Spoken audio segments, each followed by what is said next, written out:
E aí, você tá bem?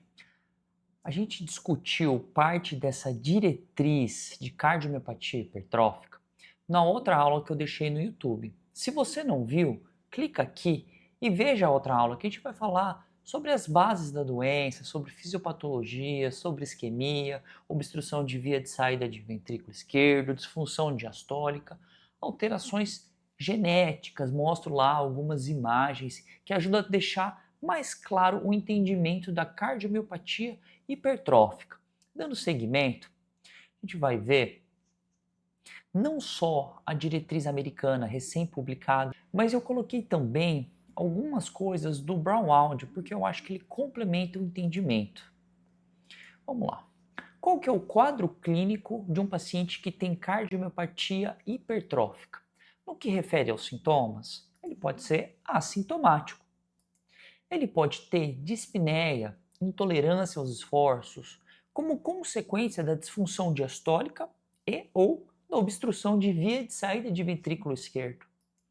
Pode ter dor torácica. Lembra que isquemia é um dos marcos da doença, principalmente por alteração de pequenos vasos com hiperplasia da camada média. Pode ter síncope, lipotímia, tanto em decorrência da obstrução de via de saída do ventrículo esquerdo, ou por algumas arritmias. E esse segundo aspecto sempre nos assusta mais. Pode ter palpitação, eles podem fazer muita extrasístole, ventricular ou supraventricular, taquicardia ventricular não sustentada, taquicardia ventricular sustentada, fibrilação atrial. E numa dessas, principalmente em se tratando de arritmia ventricular, pode evoluir para morte súbita. E como que é o exame físico de um paciente com cardiomiopatia hipertrófica? Pode ser completamente normal. Se ele tiver obstrução de via de saída, você vai escutar um sopro sistólico ejetivo, que piora com valsalva. Se você deixar ele agachado, pedir para levantar e às vezes andar, você também vai ouvir esse sopro de uma forma mais intensa. Faz diagnóstico diferencial com estenose de válvula aórtica. Na estenose de válvula aórtica, não piora o sopro com valsalva e nem quando se levanta, quando se estava agachado previamente. Ou seja, o paciente está agachado, pediu para levantar, você vai lá e escuta. Na estenose de válvula aórtica, não piora o sopro. Na cardiomiopatia hipertrófica, piora. E você pode ter a presença de quarta bulha, que ela fala para a gente, existe uma disfunção diastólica nesse coração. Uma coisa importante que a diretriz bate muito na tecla é com relação a toda a cascata familiar. É ideal que se investigue pelo menos 3 gerações de familiares, como por exemplo, imagina que o probando, o caso índice, aquele que tem a doença, você vai investigar pais, avós, bisavós. É importante saber a história dessas pessoas. Vamos falar de exames complementares, porque a gente falou muito de fisiopatologia, de entendimento, de sintomas, mas você precisa saber o que você vai pedir desses casos. Como qualquer caso da cardiologia, imagina qualquer um, qual que é o primeiro exame que se pede? Eu espero que você tenha respondido eletrocardiograma. Toda avaliação começa sempre pelo eletro. É obrigatório? Não, mas a boa prática nos induz a ir sempre nesse caminho. Chega um paciente com dor torácica, você quer ver o eletrocardiograma. Um paciente com insuficiência cardíaca, quero ver o eletrocardiograma. Sei lá, um paciente com cardiopatia hipertrófica, quero ver o eletrocardiograma. Você sempre vai querer ver o eletrocardiograma, você vai ser tarado por eletrocardiograma. 90% dos probandos, Gabriel, eu não sei o que é probando, é o caso doente, aquele que tem cardiopatia hipertrófica, tem eletroalterado. Quando a gente olha os familiares, esse índice chega a 70%. Tá, mas que alteração é essa aí que você está falando tanto? Você pode ter onda Q de parede inferior em D2, D3 e AVF, ou de parede lateral, ali em V5, V6, D1, AVL. O que mais? Você pode ter alterações atriais,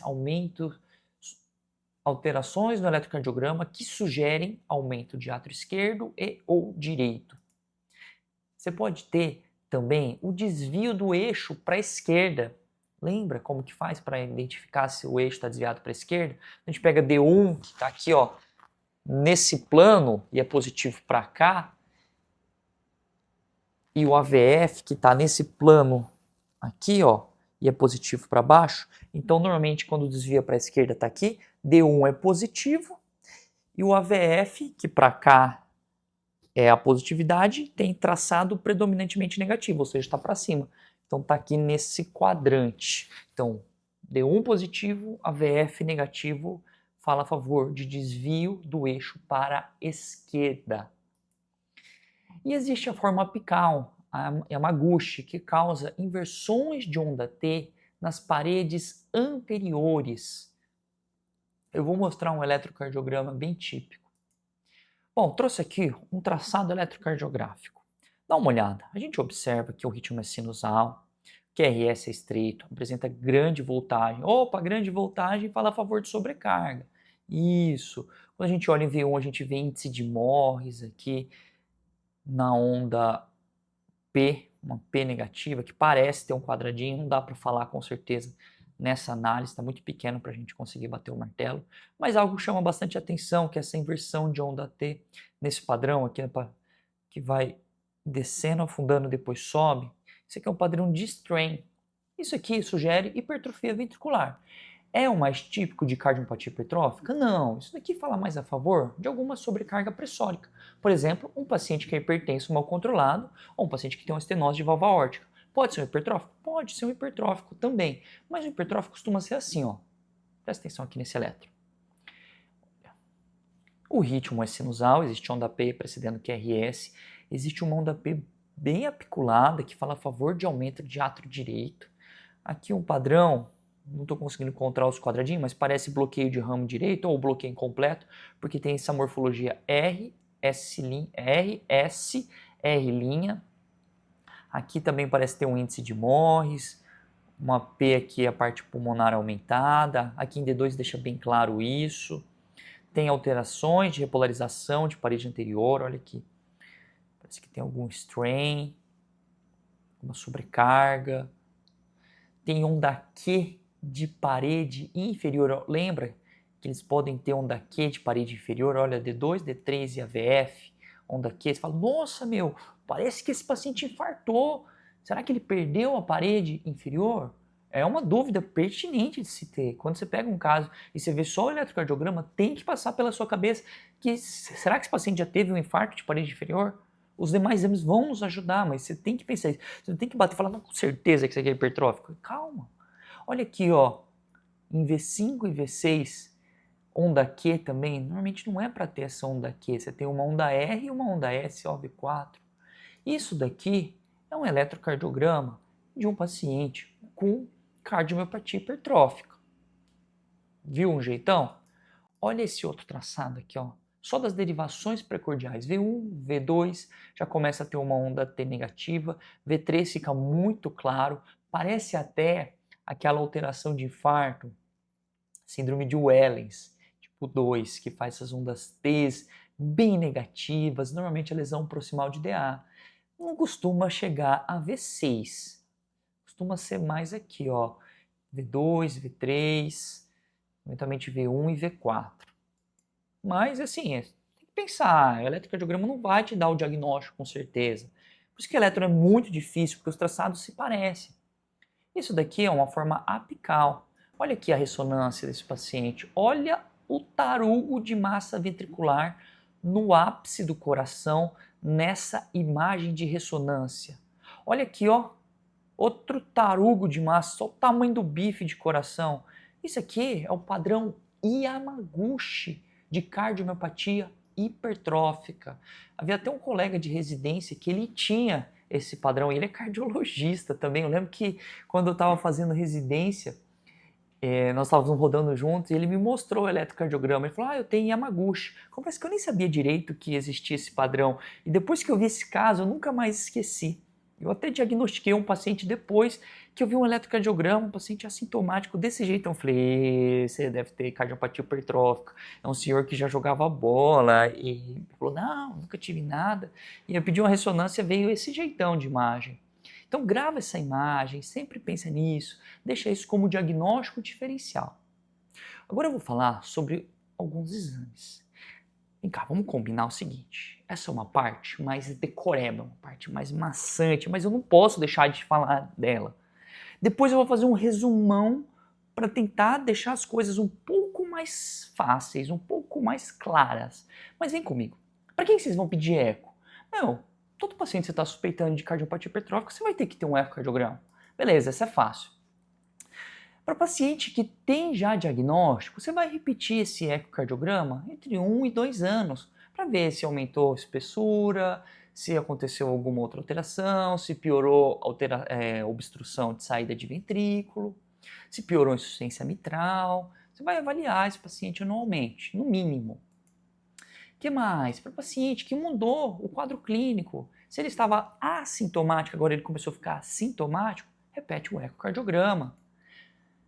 Para paciente que tem um gradiente de saída menor que 50, é importante que o ecocardiografista faça manobras provocativas, como teste de esforço, como Valsalva. Eu fiquei pensando em teste de esforço, porque o teste de esforço é uma excelente saída para isso. E normalmente você vai acabar pedindo se aqui com a manobra provocativa não vier um gradiente maior que 50. Por que 50? Porque se vier um gradiente maior do que 50, provavelmente você vai ter que intervir nesse paciente, você vai fazer alguma coisa com esse paciente, porque ele é um paciente já de mais alto risco. Para quem vai operar, deixei pequenininho de propósito. Imagina que ele vai fazer uma miomectomia, vai fazer uma ablação alcoólica. Você precisa ter um eco ali acompanhando a imagem para o procedimento ter segurança. Para quem é familiar, você vai pedir um ecocardiograma. Por exemplo, tem o paciente, ele tem um filho, você vai pedir para esse filho um eco, você vai querer saber se ele tem aumento de espessura, achados sugestivos de cardiomiopatia hipertrófica. E para aqueles pacientes que, porventura, fez um teste genético e deu positivo, e aí você vai querer saber se ele tem a doença, você faz o ecocardiograma. Não tem a doença, então o fenótipo é negativo. Você vai repetir esse exame periodicamente, cada 3, 5 anos, porque ao longo da vida ele pode manifestar a doença. A ressonância de coração. Para quem que a gente pede ressonância? Quando o eco é inconclusivo, deixa dúvida. Você fala, será que tem um septo maior que 15? Não tem? Você lembra que isso era diagnóstico? Era critério diagnóstico? Você pede a ressonância, que é um exame muito mais preciso. Às vezes, paciente obeso, que tem doença pulmonar obstrutiva crônica, não é tão fácil adquirir uma imagem de qualidade. O próprio ecocardiografista, nosso colega, tem dificuldade de janelar esse paciente. Então, aí você pede uma ressonância que, tira essa dificuldade. Quando você está em dúvida do diagnóstico, você fala, nossa, será que é hipertrófica? Será que pode ser amiloidose? Será que pode ser uma doença infiltrativa? Você pede a ressonância. Olha aqui, eu vou resumir isso aqui. Um dos parâmetros da ressonância que ajudam a prever o risco de morte súbita é a presença de realce tardio. Realce tardio significa fibrose, aumento de matriz extracelular. O gadolínio, que é o realce, ele se gruda nessas porções. E quanto maior o realce tardio, maior o risco de morte súbita.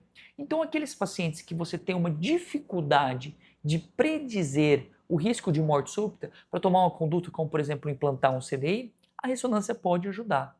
E você também pode pedir, vou falar mais para frente, a ressonância para acompanhar esse paciente, para ver se muda o grau de fibrose, que às vezes muda o risco, não é uma doença estática. Esse paciente precisa casar com o cardiologista, manter um acompanhamento constante.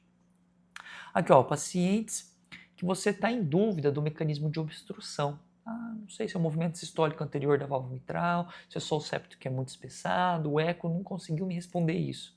Ops. Aqui, um paciente que você vai acompanhar, lembra que eu tinha falado?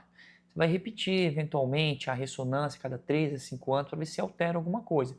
Não é uma indicação classe 1 como as outras. 2B, a minoria indica, mas não está errado fazer. Eletrocardiografia. Para todo mundo vai precisar de um eletro. Você vai repetir esse eletro no mínimo anualmente.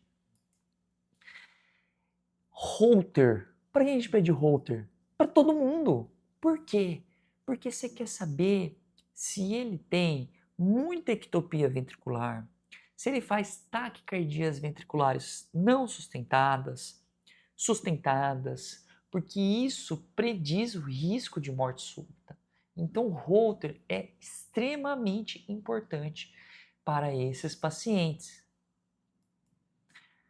O que mais? Nos pacientes que têm palpitação ou pré-síncope, lipotímia ou eventualmente desmaia, você às vezes até vai ficar pedindo monitorização estendida, pede, por exemplo, um loop recorder, que você vai monitorizar por 7 dias, repete Holter, você vai buscar ativamente. Por quê? Você quer saber se essa síncope foi por uma arritmia ventricular.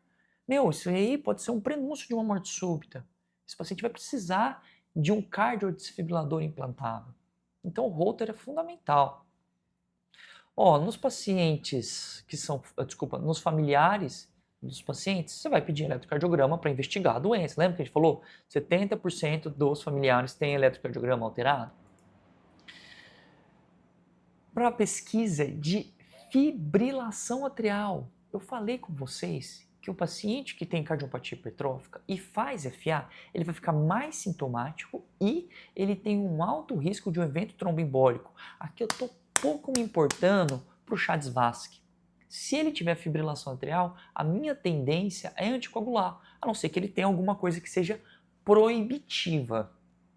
Então, você só vai anticoagular quem você fizer diagnóstico. Então, você vai ter que ficar insistindo em eletro, em Holter para esse paciente, porque se você pegar uma FA ali, você vai anticoagular.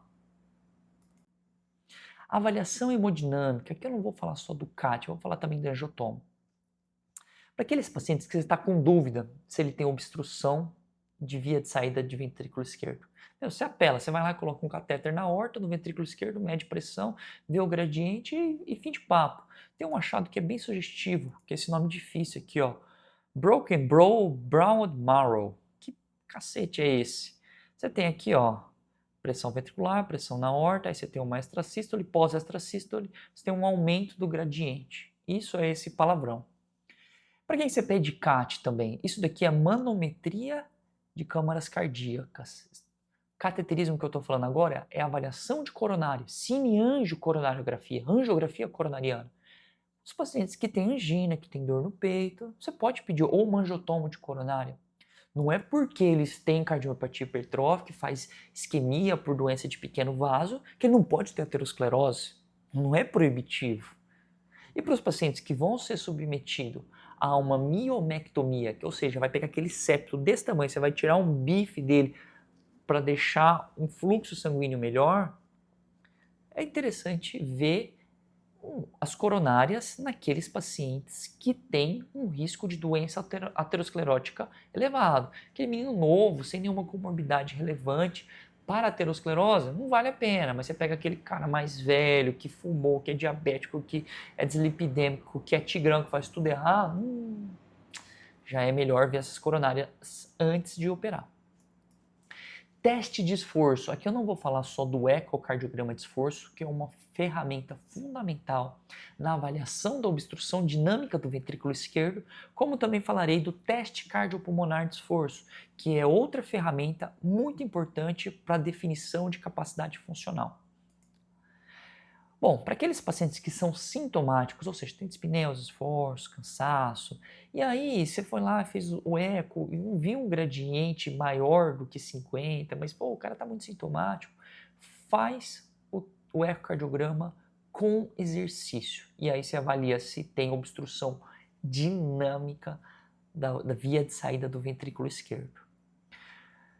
Para aqueles pacientes que têm cardiopatia não obstrutiva e têm sintomas de insuficiência cardíaca classe 3, classe 4, é interessante você pedir o teste cardiopulmonar de esforço, porque eventualmente esse paciente pode ir para transplante. Pode parecer estranho, mas às vezes você pode mandar um paciente sem disfunção sistólica, sem uma fração de ejeção bem reduzida, para o transplante, porque ele tem uma disfunção diastólica muito grave. Isso é válido, a classe 1 de indicação. Para aqueles pacientes que você está em dúvida da capacidade funcional dele, pode pedir um teste cardiopulmonar de esforço. Mesma coisa, em dúvida, capacidade funcional, o teste de esforço pode te ajudar a guiar a terapia. E para aqueles pacientes que você não está claro se a capacidade funcional caiu, você pode repetir esse exame aí a cada 2 a 3 anos. Bom, o que eu queria que vocês entendam? Que o ecocardiograma de esforço é um excelente método para pesquisa ativa de obstrução dinâmica de ventrículo esquerdo. Não só nos sintomáticos, eu não coloquei aqui, mas é 2A nos assintomáticos.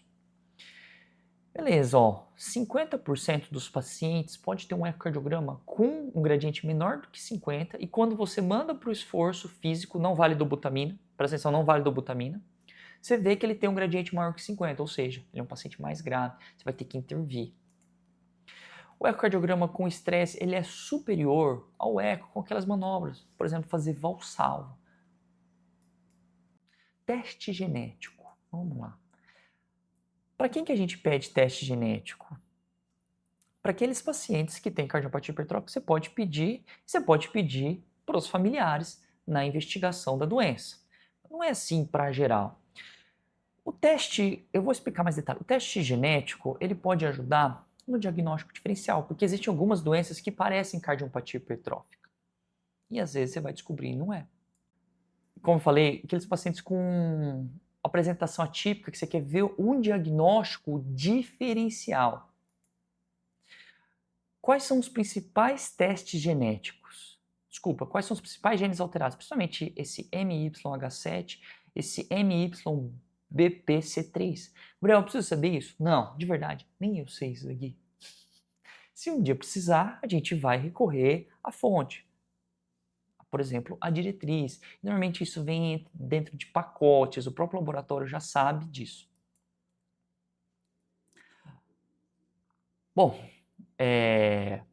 em pacientes de primeiro grau, quem tem cardiopatia hipertrófica, você vai fazer o screening tanto com eletro e eco e teste genético, quando o paciente índice tem o teste alterado, obviamente. Né? Uma coisa interessante que a diretriz de morte súbita europeia já falava é nisso daqui, ó. O paciente tem uma morte súbita. Paciente não, pessoa X, morte súbita. Você não sabe o que aconteceu e a principal causa, a principal hipótese é coração. E aí você vai lá, vendo um infarto, não é dissecção de aorta, nem nada. Você fala, pô, será que fez alguma arritmia? Faz teste genético nesse cadáver. E aí você viu que teve uma alteração sugestiva de cardiopatia hipertrófica. É interessante testar nos familiares. Pegou? Classe 1 de indicação. O que não tem benefício? Ó, pacientes que têm cardiopatia hipertrófica e que fez teste genético e não encontrou nada, não vale a pena pedir teste genético nos familiares. Parece um pouco óbvio. Para aqueles pacientes que tiveram o teste genético alterado e aí você avalia os familiares tiveram teste genético negativo, você não precisa ficar repetindo exames. Esse paciente não tem alteração genética que o familiar teve para ter cardiopatia hipertrófica. Complexo, né? E se o teste genético for positivo e o coração normal? Pacientes que têm o gene positivo, mas o eletro, eco, ressonância, tudo normal, você vai ficar repetindo esses exames a cada 3 a 5 anos nos adultos e 1 a 2 anos nas crianças, porque a doença pode progredir. E para aqueles pacientes que têm o teste genético alterado e o coração normal, pode praticar exercício físico competitivo? A princípio pode. Não tem uma indicação maior, aqui é uma indicação 2A, nível de evidência B. O que não tem benefício? Aquele paciente que teve o gene alterado, coração normal, sei lá, e tacar um CDI nele para tentar prevenir morte súbita. O CDI ele vai ser indicado de acordo com a estratificação de risco. E a gente vai discutir isso na próxima aula, porque já tá extensa essa já. Vamos fazer um resumão. Para quem que a gente pede eco? Para geral, para todo mundo, intraoperatório. E ressonância? Na dúvida, quando você quer ver se tem mais fibrose ou não, se está em dúvida de colocar o CDI. E eletro? Meu, para todo mundo. E Holter também, você vai ficar pesquisando alterações sugestivas, arritmias ventriculares e fibrilação atrial. Avaliação hemodinâmica, na dúvida de isquemia ou de obstrução, você vai pedir. O teste de esforço para quem é sintomático, para quem tem suspeita de obstrução dinâmica e pré-transplante, você precisa ver capacidade funcional. Teste genético, sempre que puder, você pede. E aí depois, com os resultados, você vê o que você faz.